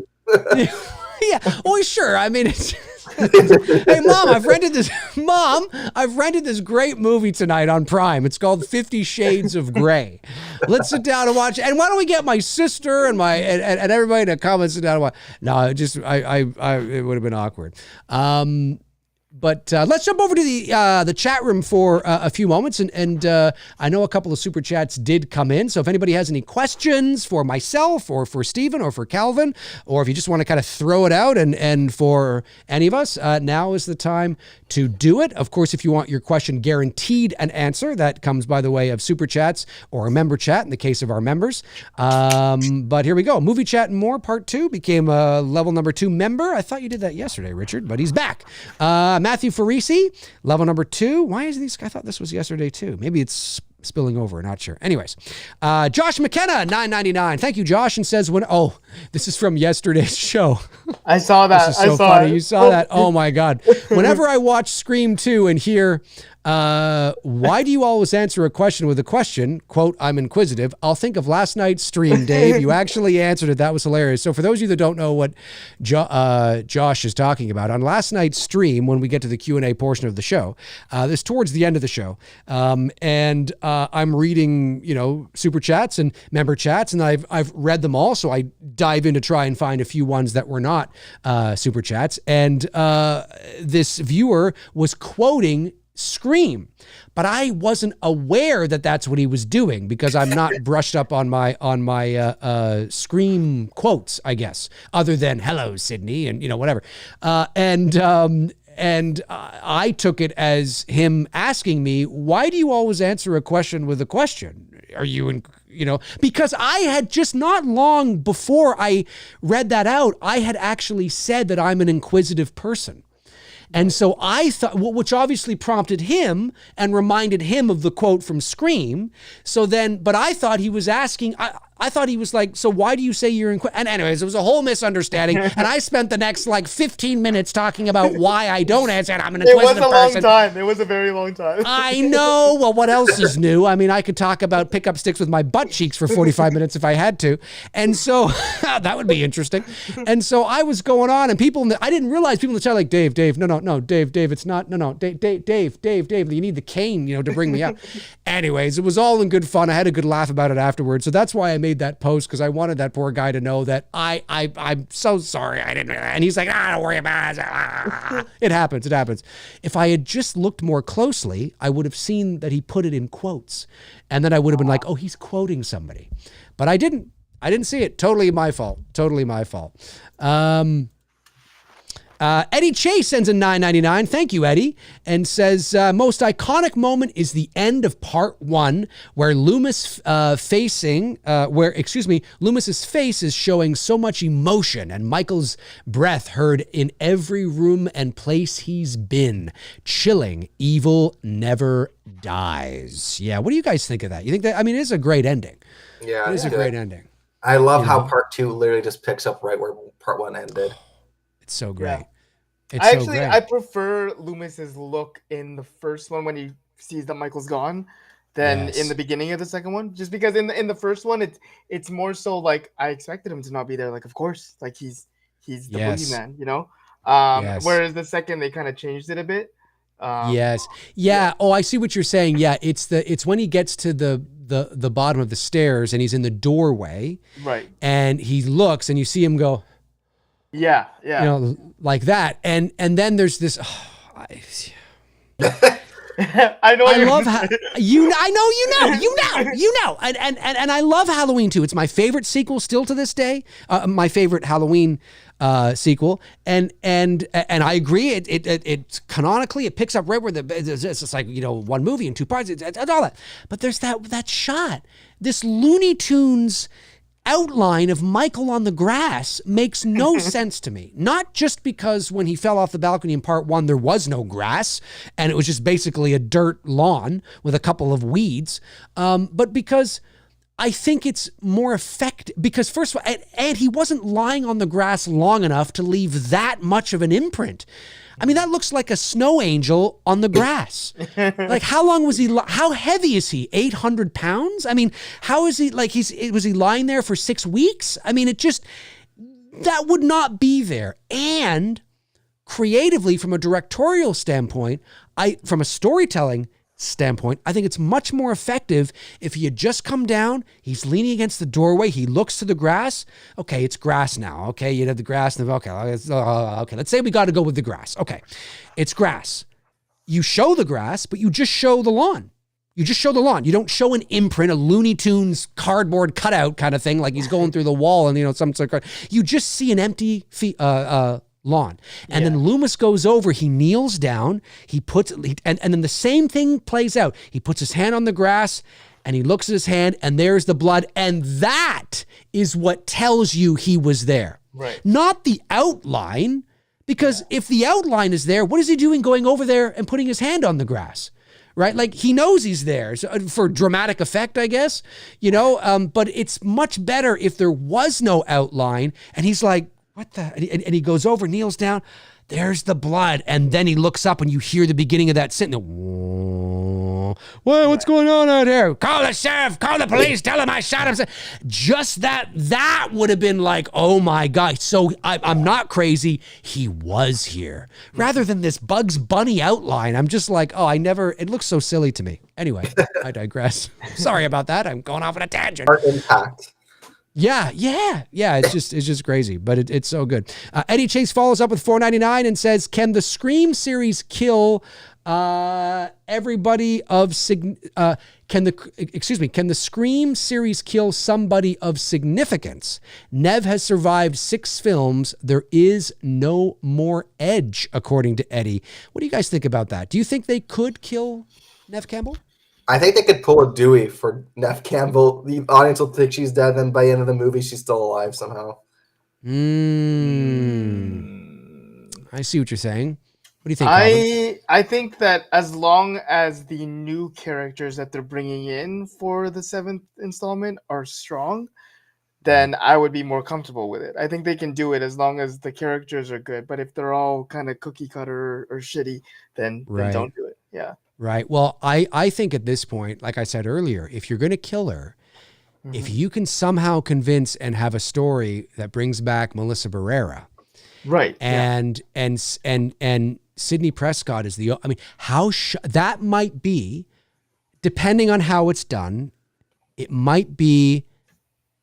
Although people might see it coming, if you open a Scream movie with Nev Campbell, they might go, "What are we doing? What's going on here?" Yeah. What do we do? Because you usually opens with some random character you don't know, right? That ends up being, the death. But if they kill her and then Melissa Barrera somehow, I don't know. I don't know. I think that might be acceptable, maybe. But like I said, I'm all for legacy characters dying. It's not that they die, it's how they die. And as long as Sydney was to die, not in vain, she dies a hero somehow. I think it could work. She's not going to die by tripping over a rock or something like that, but you never know. Devin Reese sends in a member chat. Thank you, Devin. And says, hope you're all doing great with tomorrow being Valentine's Day. Wanted to know everyone's thoughts on My Bloody Valentine, 1981. Thanks for all you do. Thanks for all that, you guys. What do you guys think of My Bloody Valentine? You want to go? I get bored by it. Okay. It's like me and Terror Train. I was never really a big fan of it. I actually prefer, even though it's not a great movie at all, but I prefer Valentine, the horror movie that came out in the 2000s. Right.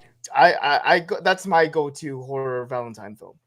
Nice. Okay. Yeah. Interesting. What about you, Steven? So I have seen the original. I probably saw it 2 years ago because I remember I bought the release that Shout came out with, like the steelbook and poster, whenever that came out, probably a couple years ago. So that's the first time I watched it. It was okay. I still want to see the remake. I think Tom Atkins is in it. So I want to watch the remake, see if that's because like the thing is like I don't know, like I love the original Texas Chainsaw Massacre, but the remake with Jessica Biel is so good. I kind of hope that the Bloody Valentine remake is kind of like that, where it's just more like revamped and like you know, more. I don't want to say intense, but it feels like what I recall, like after watching the original Bloody Valentine, just thinking it's okay. It could have been. I think because the thing is too, all these older movies, it's all slower pace, right? So it's like I don't know. I still appreciated it, but anyways, I haven't seen Valentine yet. I do want to see that one. But yeah, that's my thoughts. But I want to watch the remake soon. I will say Valentine is my go-to until recently because Hard Eyes is now going to be my new go-to. Yeah, I want to see it. It does look good. It's very good. It does. It looks promising. I'm looking forward to seeing it. And then follow this. Oh, and my thoughts on My Bloody Valentine. I haven't seen it in a long time, but I don't remember disliking it, so I'll have to brush up on it. Devin, Follow the Spiders sends in a very generous super chat of $19.99. Thank you, Follow the Spiders. Says if you guys were given the chance to choose your own personal death, but it had to be a death from one of the Halloween movies, which one would you pick and why? Take it away, you two. How would you like to die from one of the Halloween movies? It would be Bob for me. I would be Bob. Okay. I already have the glasses, so there you go. All right. And then I just feel like it's just classic. You get the butcher knife. I've always said to all my friends, like, it would be an honor to die for Michael Myers. So I would love it. Be an honor. It would. Yeah. That's a good question. If I had to choose. You had to choose from one of the Halloween films. I'll let you go first, Dave, while I think. You know what? I'm going full on hot tub. I'm getting my ass right out there and having Michael Myers dunk my head in the hot tub. Really? That's so painful and prolonged. Yep, that's it, man. I'm going full hot tub. That or he does a lot of strangling, Myers does in that first movie. Or maybe I'm one of the firefighters and I'm getting picked up by Myers. And I want to. Yeah, those are pretty good. That'd be cool too. I was gonna say, like, out of those, I'm trying to think of like the reboot trilogy that came out. The last one, I think it was End with like the boyfriend with the railing. I remember that was pretty gruesome. But I also remember from the first one from 2018 when the guy's hanging out from the fence or from the gate. Oh yeah. Oh yes, yeah. Oscar. That's right. Yeah. That's right. Yeah. That's Maybe right. one of those. Yeah, that's a good one. It's a good one though. That's a good one. Lee the Machine Bauer says, "Have any of y'all seen Valentine 2001? If so, what are your thoughts?" There you go. You were just talking about that, weren't you, Calvin? Yeah. It's very good. I like it. I mean, much like a lot of the horror that was coming out at that time, it just feels like Scream, just done a little differently. But I do like it. I do like it a lot, and I look forward to watching it tomorrow. Maybe that's what I should do. I have it on DVD. I have to watch it. Yeah. There you go. That's what it's going to be all about. And then a member chat comes in from Alex Shambach, says, what is everyone's favorite ghost face besides Billy and Stu? Well, I know Calvin's answer. I always liked Emma Roberts as the killer. Her demented style as an actor fit the role very well. Great convo, guys. Thank you, Alec. Appreciate that. Well, we know that Calvin's is Roman, right? Yes, but I need to say so. This is the strangest thing that's ever, like, one of the strangest things that's ever happened to me. I don't know if you've ever had a dream where it feels so real that when you wake up, you feel sad that didn't actually happen. For sure. Yeah. So I had a dream and this is before Scream 5 came out, that I had a full-on like lifelong relationship with Mikey Madison.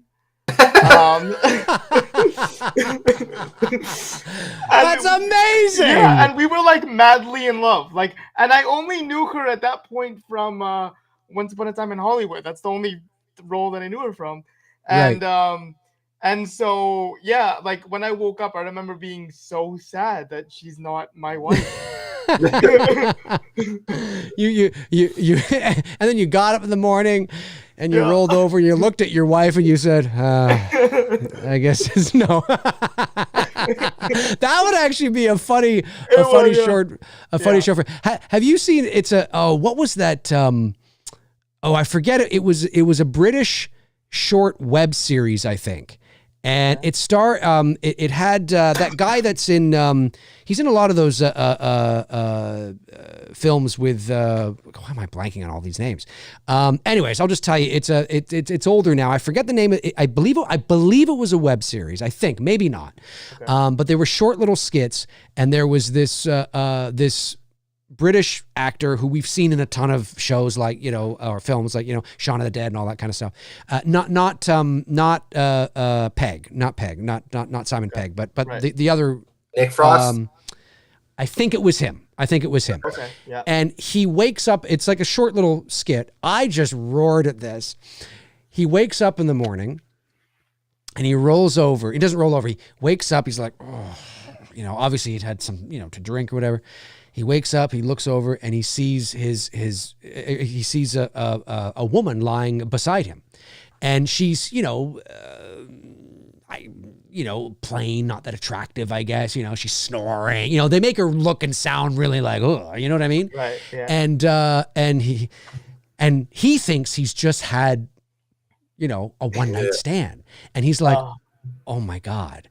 So he gets out of bed, and he's creeping around the room, and he picks up his pants off the floor, and he gets his shirt, whatever, and he's walking out of the room. He closes the door. He's he's tiptoeing down the stairs, he's like, Jesus God, whatever. And then these two little kids come out from around the corner and go, hi, Dad. And he's like, and then he looks to the wall and he sees like the wedding photos of him. And it's at that moment where he realizes, oh, fuck, that's my wife. Yeah. I mean, it's so mean, but it's funny. So funny. It's funny, and it's classic British humor. And I just was like, now I couldn't stop belly laughing. I was laughing for like days. Because I didn't see it coming. I forget the name of the series. It's on YouTube. You can Nick Frost wife something like that. I'm sure it'll pop up. But yeah. But that's funny. Well, she's cute. I mean, she's cute. I could understand. I could understand for sure. I could understand how she seeped into your subconscious. Well, I'm just glad that she's popping off now with the Nora and all that. Like she's it looks like she's gonna be in more roles after that. Yes, yeah. Was it Man Stroke Woman? That's it, Man Stroke Woman. That's the name of the web series, or the series ever. Yeah, and there's a ton of funny skits on there. A ton. It's really funny. You got to check them out. And that one where he gets up in the morning, he's like, "Hi, Dad." It's like, oh no. No, how awful. It's so awful, but it's so funny. It's so awful, but it's so funny. It's so, I don't even know if you could do that now, but it's pretty funny. I'm just going to say it's funny. Lee the Machine Bowers, another $4.99, says, I was hoping Valentine's would have gotten a sequel. Do you think, I don't think I've seen that Valentine from 2001. Oh, really? It has Mary Shelton in it, right? From Scream 4 and Scream 5. Yes, I believe so. Yes. Ooh. Yeah. And Denise Richards. Yeah. Denise Richards there. Yeah. And yeah, it does end on kind of a cliffhanger. So yeah, I could see why you would want a sequel, but I guess it just wasn't popular enough at the time. I guess not. I guess not. Well, listen, guys, this has been a really good show. This has been fun. This was a good show. We talked about a lot of stuff. We talked about Scream, and I Know What You Did Last Summer, and Halloween, and the Conjuring, and we talked about a shit ton today. Yeah, we didn't know really where it was going. No, it was great. It was great. It was shooting from the hip, off the cuff. Great conversation.